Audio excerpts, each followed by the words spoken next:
Welcome back to the second episode of the CBC Coaches Show. I'm Erik Holth. I'm here with the head men's basketball coach, Coach Henson. You guys played Freed-Hardeman Saturday at Freed-Hardeman. Talk a little bit about that game for us, Coach. Yeah, first time all year, I felt like we put a complete half together on both ends of the floor. Super proud, obviously, going on the road, playing at the number 2 team in the country. They moved up a spot now, so both ends of the floor, we played elite in the first half. I thought defensively we really locked in on the scouting report, and really were attention to detail with that and had an urgency to get stops every single possession. We were up 1 with about 3 or 4 seconds to go, shooting a free throw. They got the ball going full court. We kind of made a silly foul. They ended up going to the line. But being down 1 at half, without our leading scorer and without a lot of other guys, and playing some guys that have never really played and playing bigger roles, being down 1 at the number 2 team, super proud. Offensively, I thought we did an exceptional job of moving the ball and sharing the ball and being simple, which we practiced all week, just making simple plays, because I just try to harp on simple basketball. We'll win basketball games, and I thought they did an excellent job of preparing all week in practice. Unfortunately, in the second half, we just kind of ran out of steam and bodies to kind of sub in, and especially when you're playing a team like that that's subbing in five in, 5 out every 3-4 minutes, it can definitely wear and tear on you. But overall, I thought we grew and got better, and that's all I can ask for as a coach. You guys played some strong defense the entire game. Talk about your defensive effort a little bit. Yeah, I think the guys are really starting to understand what we want to do on our defensive concepts, and we've really just been trying to harp that in practice and just trying to amp it up over this last week. About how we want to defend and create an identity. And I think, one thing that I've been talking about over the last probably 7 to 10 days is we got to have an edge. And I thought, there was some toughness and some grittiness, especially on Saturday, that we shown, that once we get healthy and we get some bodies back, we're going to be okay. But the key is for us to continue to keep growing and understanding what we're trying to do and harp on each day in practice, so that it translates to the game for a full 40 minutes. Tyler Johnson was a really big piece of your fortune Saturday. Talk about his performance a little bit there. Yeah, T.Y., we're happy to have him back. He's been out for, 6 or so games and then got back last week. And, it's just been – he's versatile on both ends of the floor, which helps us and helps other guys around on the offensive side. And then defensively, he can switch 1 through 5 and he can guard multiple positions. And so we're definitely happy to have him back, and it's nice to be able to have a guy like that you can play in 2 to 3 positions, and he's expandable, and it's kind of like a utility player in baseball. That no matter what lineup we have in, we can move him around, and he's super coachable, great guy to be around, great teammate. He just wants to win at the end of the day, and those are the reasons why we have him here. 2 games this week, both conference games. Harris-Stowe Thursday, UHSP Saturday. Talk a little bit about both of those games. Yeah, this is what we've been building for. I told him after Saturday, this is the real season now. Everything that we've been working for up until this point, now it counts. And so, we got to take it 1 game at a time. Starting off with Stowe, who's going to play extremely hard, going to be aggressive, especially getting downhill, so we got to make sure that we keep them out of the paint. And then Pharmacy, coaches, well-coached team. They got quite a few guys back from their team last year, and they're going to play extremely hard as well. So it's 2 kind of identical teams in regards to how hard they're going to play for 40 minutes. So we got to make sure that we match that intensity. But it's all, no matter who we're playing, it's going to start on the defensive end. And we got to make sure that dictates us going into Thursday and then translates over to Saturday as well. Coach, thanks for joining me. We'll be right back with Corey Heffentrager after this.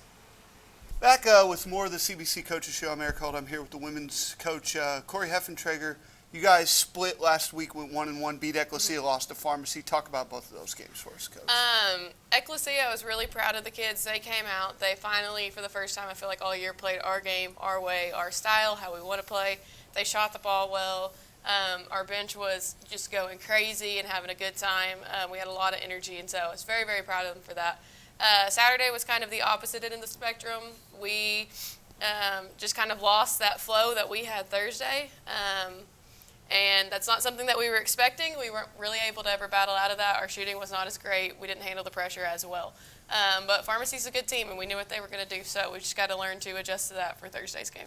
16 three-pointers on Thursday, and you also got a very important player back. Talk about that and how Riley impacted the game a little bit. Riley totally changed the flow of the game. We've been trying to kind of play a fast pace all year, and just having a point guard who's confident and has that experience of pushing in college, she completely changed the flow. But, I mean, I think everyone was hitting a three on Thursday. I don't know, just maybe a couple players didn't hit one. It came from everywhere that night, though, so they shot it really well. This week, Harris Stowe, Thursday. It's your lone game.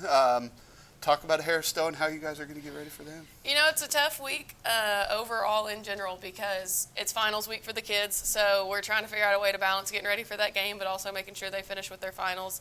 And then Harris Stowe is just a very athletic team, a very physical team.